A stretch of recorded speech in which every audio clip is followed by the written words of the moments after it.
यो वेत्ति तत्त्वता त्यक्त्वा देहं पुनर्जन्म नैति मामेति सोऽर्जुन वीतरागभयक्रोधा मन्मया मामुपाश्रिता दैवो ज्ञानतपसा भूता मद्भावमागता वसुदेव।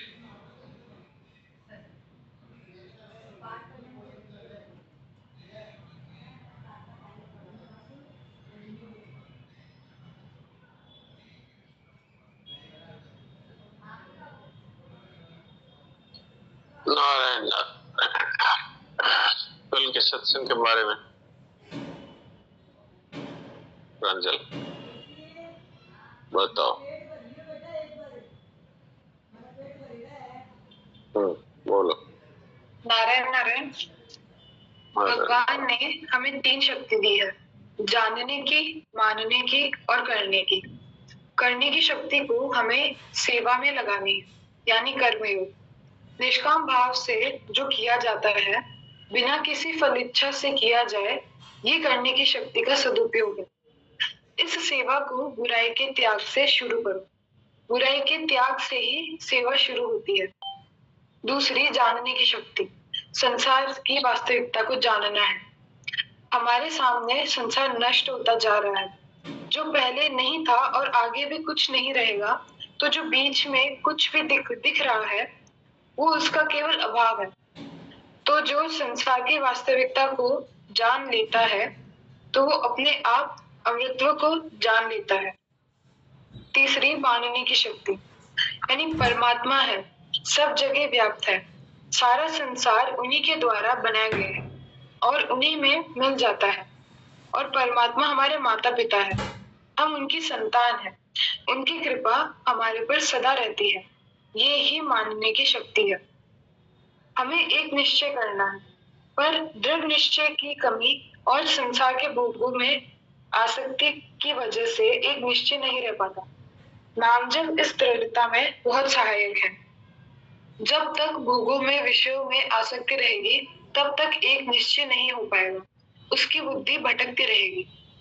जिसने एक निश्चय कर लिया कि मुझे परमात्मा की प्राप्ति करनी है, और वो ये काम नहीं करेगा जो परमात्मा की प्राप्ति में बाधक है, तब भगवान का महत्व आ जाएगा जीवन में। तब अपने आप उनकी तरफ मन लगेगा।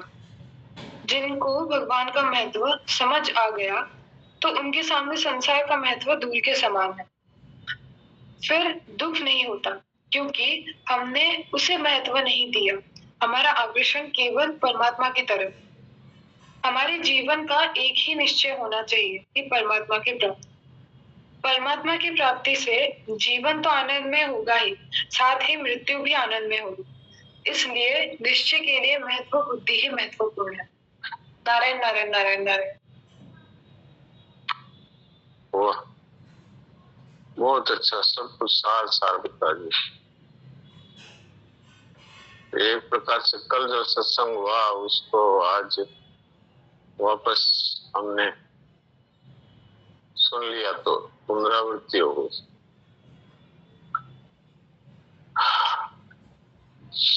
किसी का कोई प्रश्न हो तो प्रश्न कर सकते हैं। सोहन जी क्या बोलना चाहते हैं, बोलिए। हाँ बोलिए। जी सर, 3 चीजें बताई है, जैसे आवश्यकता है या लक्ष्य हमारे जीवन का, जिसमें फर्स्ट है निश्चिंतता, दूसरा है निर्भयता और तीसरा है प्रियता। और निश्चिंतता का उपाय बताया कि भगवान के मंगलमय विधान में दृढ़ आस्था। जो भी हो रहा है भगवान के मंगलमय विधान में की कृपा से हमारे लिए मंगलमय है, वो चाहे कुछ भी हो रहा हो। लेकिन मुझे तो ऐसा लगता है कि इसमें निसंदेहता भी एक लक्ष्य होना चाहिए। बिना निसंदेहता के निश्चिंतता कैसे आएगी? किस चीज की निसंदेहता? मतलब किसी भी तरह का संदेह ना हो जीवन में, बिल्कुल दृढ़ आस्था, दृढ़ विश्वास।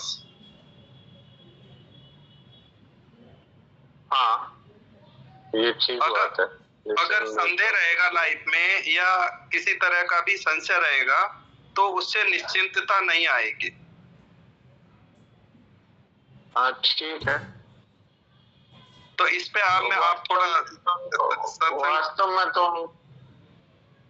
वास्तव में तो निसंदेहता सभी जगह आवश्यक है।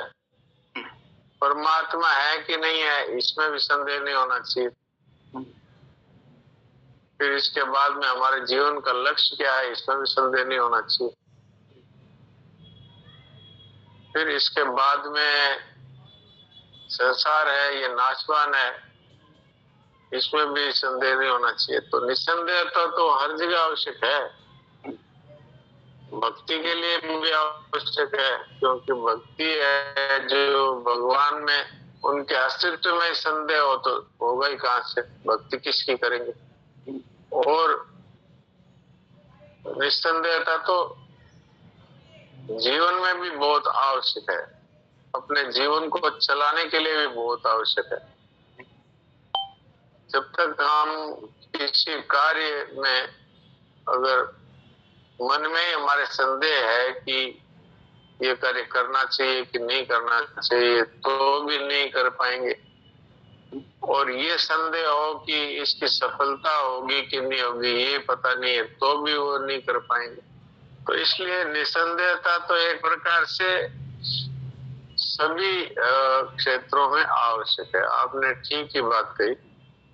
पर महाराज जी ने निश्चिंतता की बात कहते हुए ये कह दिया भगवान का विधान मंगल में है, ऐसा मान लेने से मनुष्य संदेह रहित तो अपने आप हो जाता है।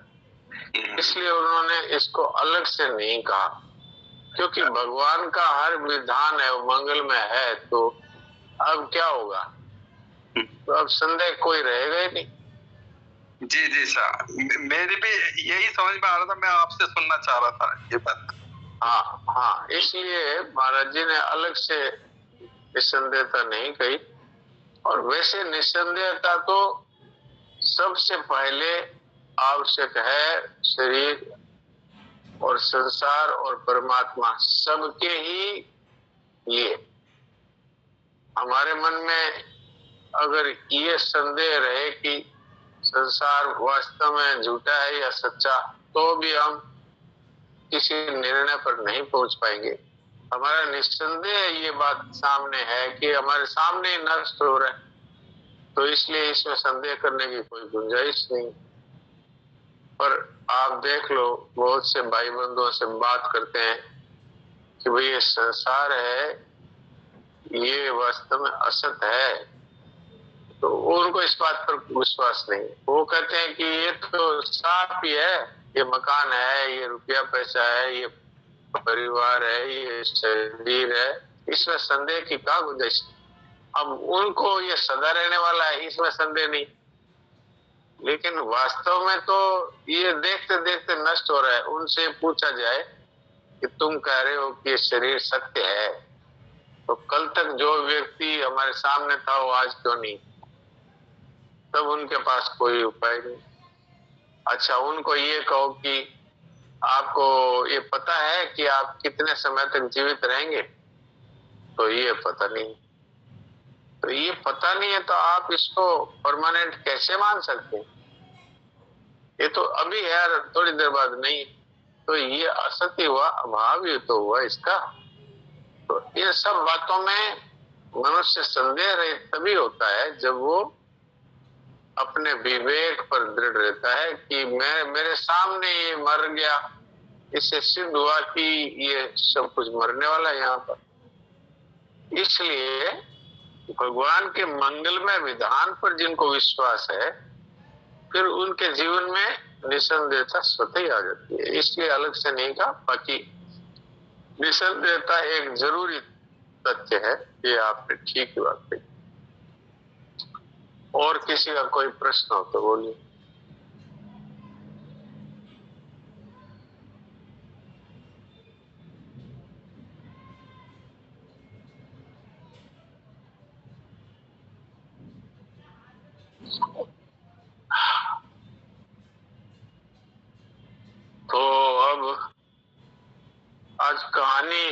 सुनाएंगे क्या?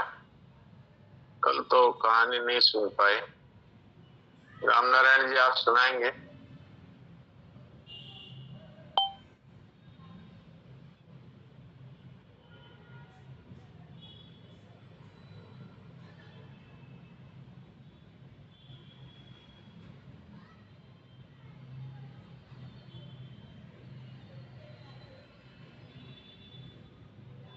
रामनारायण जी को तो मैं ढूंढ रहा हूँ, कहाँ?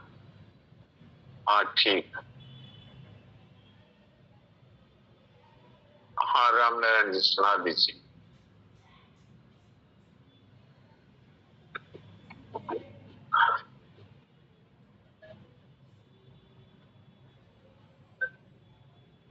रामनारायण जी कहानी सुना रहे हैं? हाँ, हाँ सुनाइए। एक डॉक्टर साहब है, खूब बड़े नगर में रहते हैं। अच्छा। उनके यहाँ रोगियों की बड़ी भीड़ रहती है। घर बुलाने पर उनको फीस के बहुत रुपए देने पड़ते हैं। प्रसिद्ध है। अच्छा। उनकी दवा से रोगी बहुत जल्दी अच्छे होते हैं। डॉक्टर साहब के लिए प्रसिद्ध है कि कोई गरीब उन्हें घर बुलाने आवे, तुरंत अपने टांगे पर बैठकर देखने जाते हैं। उसे बिना दाम लिए दवा देते हैं और आवश्यकता हुई तो रोगियों को दूध देने के लिए पैसे भी दिए जाते हैं। डॉक्टर साहब ने बताया कि उस समय हमारे पिताजी जीवित थे। मैंने डॉक्टरी की नई नई दुकान खोली थी, पर मेरी डॉक्टरी अच्छी चल गई थी। एक दिन दूर गांव से एक किसान आया। उसने प्रार्थना करी कि मेरी स्त्री बहुत बीमार है डॉक्टर साहब, चलकर उसे देख लो। डॉक्टर ने कहा कि इतनी दूर में बिना 20 रुपए दिए नहीं जा सकता। मेरी फीस यही दे दो और तांगा ले आओ, मैं चलूंगा। किसान बहुत गरीब था। उसने डॉक्टर के पैरों पर 5 रुपए रख दिए, रोने लगा। बोला मेरे पास और रुपए नहीं है, आप मेरे घर चलो, मैं तांगा लाता हूँ, आपके 15 रुपए फसल होने पर जरूर दे दूंगा। डॉक्टर साहब ने उसे फटकार दिया, रुपए फेंक दिए और कहा मैंने तुम जैसे भिखारियों के लिए डॉक्टरी नहीं पढ़ी है। मुझसे इलाज कराने वाले को पहले रुपयों का प्रबंध करके मेरे पास आना चाहिए। तुम जैसों से बात करने के लिए हमारे पास समय नहीं है। किसान ने गिड़गिड़ा कर रोते हुए कहा सरकार, मैं गांव में किसी से कर्ज लेकर जरूर आपको रुपए दूंगा। आप जल्दी चलो, मेरी स्त्री मर जाएगी, सारे बच्चे अनाथ हो जाएंगे, मेरी गृहस्थी चौपट हो जाएगी। किसान की बात सुनकर डॉक्टर झुंझला उठे और बोले जहन्नुम में जाए तेरी गृहस्थी और बच्चे, पहले रुपए ला और फिर चलने को बात कर। उनके पिताजी छत के ऊपर से सब सुन रहे थे। उन्होंने डॉक्टर साहब को पुकारा। जैसे ही डॉक्टर साहब पिता के सामने गए, उनके मुख पर एक थप्पड़ पड़ा। इतने जोर का थप्पड़ मारा, हट्टे कट्टे बेचारे डॉक्टर चक्कर खाकर गिर पड़े।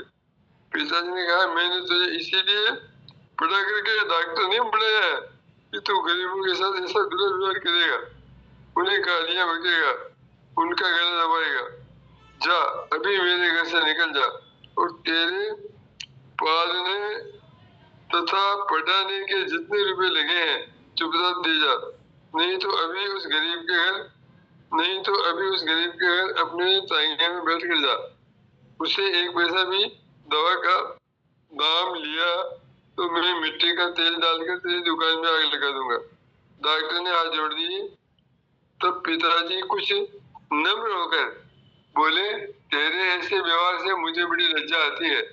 देख, यदि आज बहू बीमार होती, तेरे हाथ में पैसे नहीं होते तो तू किसी डॉक्टर के यहाँ जाता, हाथ जोड़कर उससे इलाज के लिए प्रार्थना करता और वह तुझे जवाब में वही बातें कहता जो तूने इस किसान को कही है, तो तेरे हृदय में कितना दुख होता। मनुष्य को दूसरे के साथ वही व्यवहार करना चाहिए जो वह अपने लिए चाहता है। ऐसा करेगा तो गरीबों का आशीर्वाद पाएगा और फूले फलेगा। बेचारे डॉक्टर साहब का एक और मुंह फूल गया था। उन्होंने सिर दबाकर पिताजी की बात मान ली। चुपचाप दवा का बक्स लेकर तांगे में उस किसान को बैठा कर चल पड़े। वे कहते हैं कि किसी गरीब रोगी के आने पर मुझे पिताजी की उस मूर्ति की याद आती है और हाथ तुरंत गाल पर पहुंच जाता है और साथ ही पिताजी का उपदेश भी याद आ जाता है। धन्य है मेरे ऐसे पिता, हर एक के ऐसे पिता नहीं होते। वाह, ये बात है। एक जमाने में डॉक्टर की फीस 20 रुपए हुआ करती थी, आज तो डॉक्टर घर जाने के लिए तैयार भी नहीं होते हैं, और अगर जाएं तो 2000-4000 रुपया लेते हैं। और उनके थप्पड़ मारने वाले पिताजी भी नहीं है, नहीं तो उनको भी कुछ अक्ल आती। मुझे याद है जब मैं नया नया डॉक्टर बना था, तो उस समय मैं भी एक गांव में ही था। वहां पर मेरी फीस उस समय थी 50 रुपया, और गांव में तो गाड़ियां नहीं होती थी, तो तांगा ही होता था। तो तांगे वाला लेता था 10 रुपया। तो ऐसे रोगी को 60 रुपए लगते थे। और उसमें ये था कि भाई एक रोगी को ही देखूंगा। अब लोग ज्यादातर क्या करते थे, घर ले जाते, फिर वो जितने रोगी थे सबको ही दिखाते। वो सोचते चलो 50 रुपए में अपने 3 रोगी दिखा लिए, चलो अच्छा हुआ। तो मैंने ये कर रखा था कि पहले रोगी पर 50 रुपया है, फिर दूसरे रोगी पर 40 रुपया या कुछ ऐसा। तो उससे फिर क्या है कि लोग उस हिसाब से दिखाते थे। पर मेरे मन में ये बात नहीं रहती थी कि अगर किसी के पास पैसा नहीं है तो उसको नहीं देखें, नहीं जाएं। क्योंकि मेरे पिताजी ने तो थप्पड़ तो नहीं मारा, लेकिन उनकी ये सलाह थी, आज्ञा थी कि भाई गरीब हो तो उसका इलाज अपने पैसों से भी करो। तो ये शिक्षा देने वाले माता पिता है, वो बहुत ही धन्य है जो उनके कारण से उनके बच्चे और सही रास्ते पे चल पाते। तो अब देवकी जी के पास चलते हैं, वो हमें कुछ शरणान जी महाराज के अमृत वचन सुनाएंगे।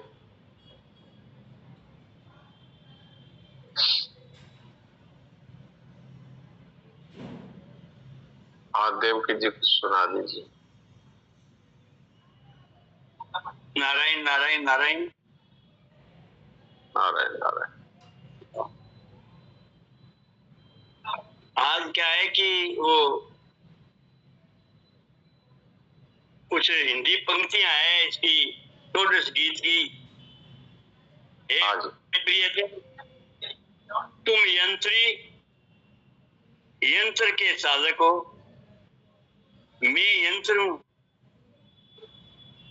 मैं काठ की पुतली हूं, तुम सूत्रधार, पुतली को नचाने वाले हो।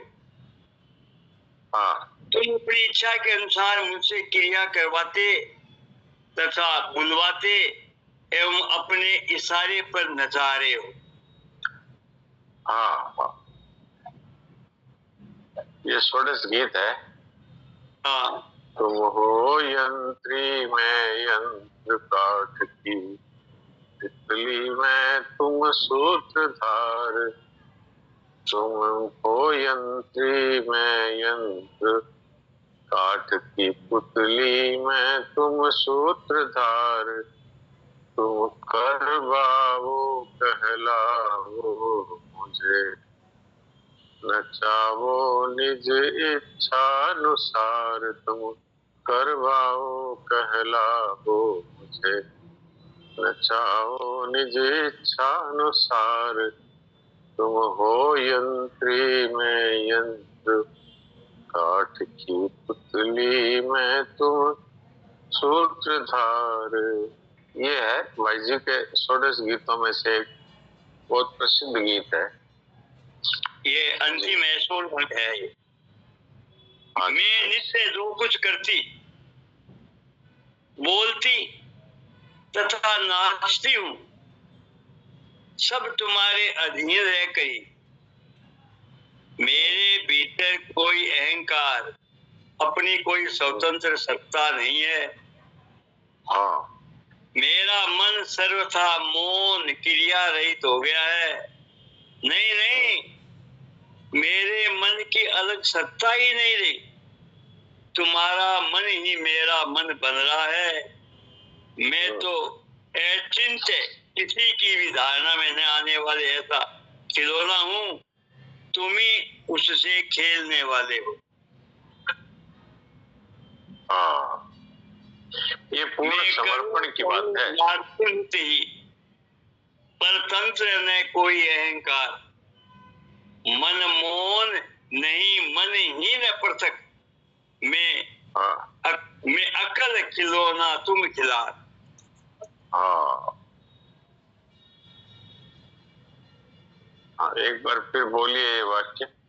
हाँ, मैं नित्य जो कुछ करती, बोलती तथा नाचती हूँ, सब तुम्हारे अधीन रह करी।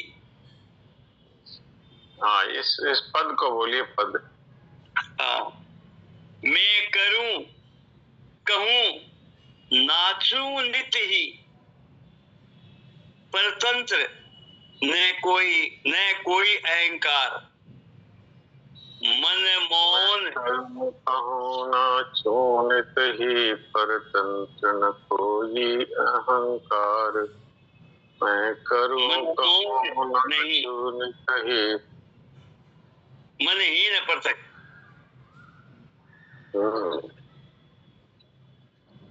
मैं अकल खिलौना तुम खिलार। हाँ, ये भाई जी ने ये जो पद लिखे हैं, इनमें खास तौर से इस पद में पूर्ण समर्पण है, पूर्ण शरणागति है। अपनी अलग से कोई सत्ता ही नहीं, ये बात कही। तो ये जो यंत्र है वो अपना ये शरीर ही है क्या? ये शरीर सहित सब कुछ, शरीर सहित सब कुछ। अहंकृति रहित हो जाए तो फिर ये तो वो तो अपना अलग से अस्तित्व ही नहीं है ना। अपना अलग से अस्तित्व नहीं है तो ये तो अहंकृति रहित होना ही हुआ। और अब ये यंत्र है, इसको आप जैसे चलाना चाहे चलाओ।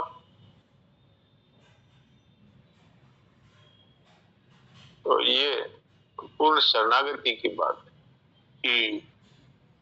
तो ये क्या करूं हमें नहीं, क्या करूं करूं इसका भी मैं कैसे कुछ विचार।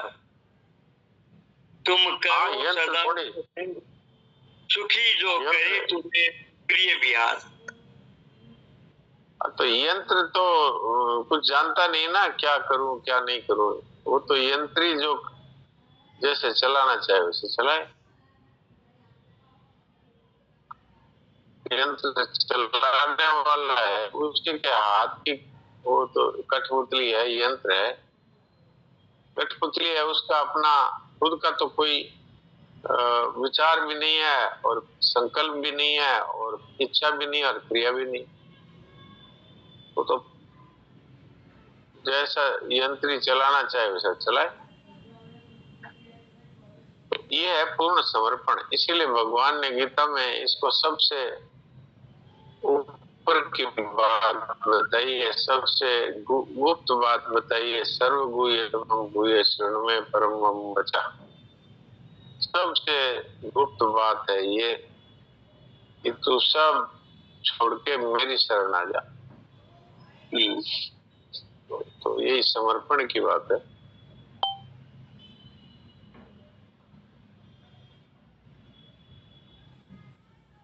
मुझको क्या करना है और क्या नहीं करना है, इस पर मैं कैसे कुछ विचार करूं। ये क्या मंगलमय विधान के अंतर्गत है क्या? मुझको क्या करना है, उसका तो इस पर मैं कैसे कुछ विचार करूं। तुम ही स्वयं सोचकर जिससे तुमको सुख हो, ऐसा तुमको प्यारा लगने वाला बिहार, तुम्हारी रुचि का खेल स्वच्छंदता से नित्य करते रहो। हाँ, हैं? ये तो बहुत साफ साफ है बात। ये मंगलमय विधान ही है। देखिए, विधान का अर्थ तो ये होता है कि जो हो रहा है उसमें हमारी प्रसन्नता। यहाँ तो करने की बात भी जो है वो भगवान पर छोड़ दी कि मैं न तो कुछ मेरा अपनी तरफ से करने को है, न मेरा कुछ जानने को है, न मेरा कुछ पाने को है। आप जो चाहो वो इस यंत्र से करवा लो। यहाँ पर तो विधान से भी और ऊपर की बात है। विधान में तो ये है कि करते तो हम हैं भगवान की आज्ञा के अनुसार और होता है भगवान की इच्छा के अनुसार। यहाँ पर तो इतना समर्पण है कि करने वाला भी मैं नहीं हूँ, आप ही जो करवाना है वो करवा लो। तो यहाँ पर करना और होना दोनों ही भगवान को सौंप दिया। ये बात। मैं तो सदा बोलने में असमर्थ, क्रियाहीन, चेष्टा शून्य, यानी कि हिलने डुलने में भी असक्त, तथा विकार रहित, यानी कि प्रतिक्रिया शून्य हूं। तुम जिस क्षण जो कुछ करना आप तो इस पूरे गीत का अर्थ समझने के लिए अपना ध्यान कठपुतली पर केंद्रित कर दीजिए। अब कठपुतली क्या कोई विचार करती है? क्या कोई विचार कर सकती है? हाँ, तो बस इसीलिए जो है वो अपनी तरफ से ये बात कही जा रही है कि भाई न तो मेरा कुछ विचार है, न मेरा कुछ निश्चय है, जो कुछ भी है वो आप ही करने वाले हैं, आप ही करने वाले हैं, और जो कुछ होता है वो आपकी इच्छा के अनुरूप होता है। ये यहाँ पर बात।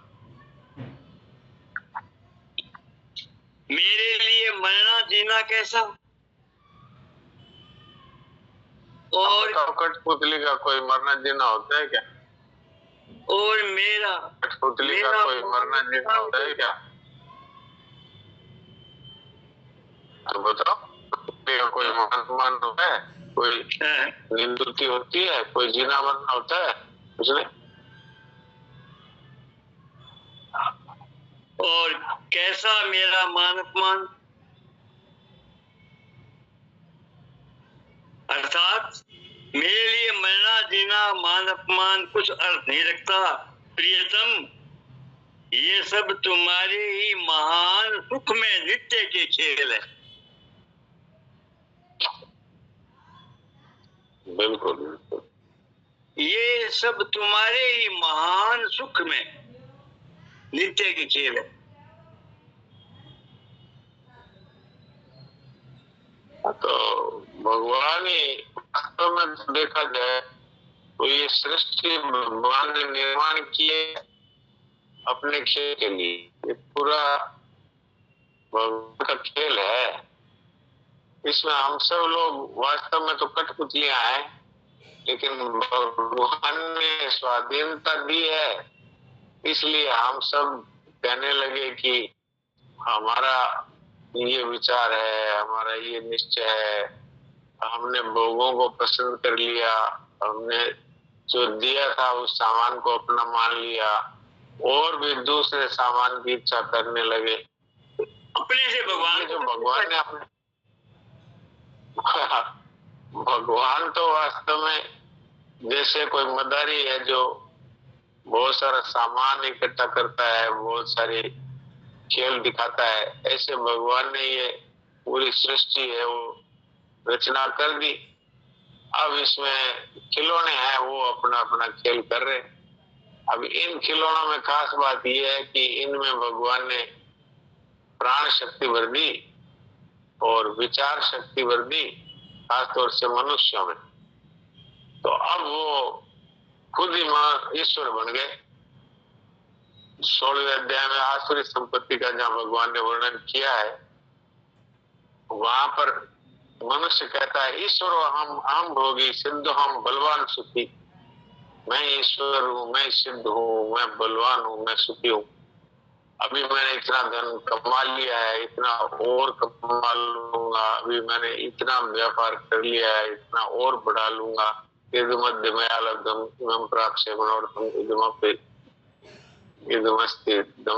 भविष्य पुनर्धनम अश्वमया हत्या शत्रु हनुष्य चापरांति। अभी तक मैंने इतने अपने शत्रुओं को पराजित कर दिया है, अब इतने और कर दूंगा। इस तरह से वो है तो भगवान का खेल, और इसके अंदर जो जमुरा था ना, वो जमुरा ही बन गया ईश्वर। हम लोग सब भगवान के जमुरे हैं, लेकिन हम बन गए खुद ईश्वर। ये हम है मालिक। तो इसी का फल जन्म मरण है। तो अब समय पूरा हो रहा है, इसलिए आज यहीं पर ही भगवान की शरणागति स्वीकार करके थोड़ी देर अचिंत्य हो जाए। कुछ सेकंड ही बचे।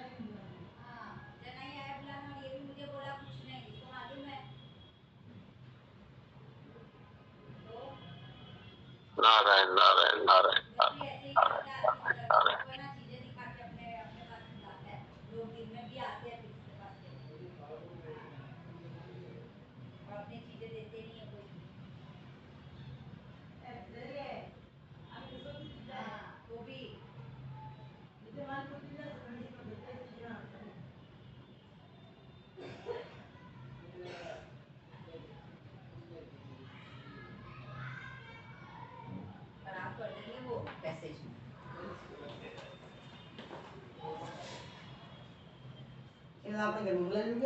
हाँ, हॉल में खेलेंगे।